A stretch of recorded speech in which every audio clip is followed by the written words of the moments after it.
Friuli Venezia Giulia welcomes a new era of eco-friendly trains.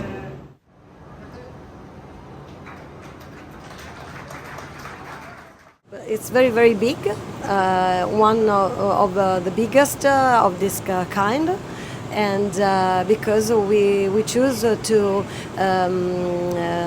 increase the capacity, because the next year we will have Go 2025.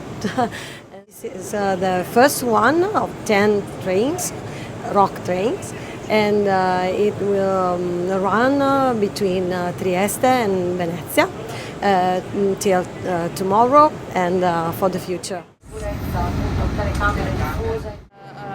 A very big train, 6 cars, 685 seat places.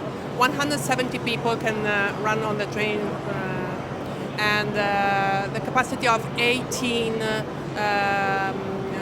places for the bicycles, and so it's a very big train. We have a lot of space for the baggages, because we have the tourists from cruises that go to Venezia, and so we need a lot of space for baggages. So this train will run from Trieste to Venezia.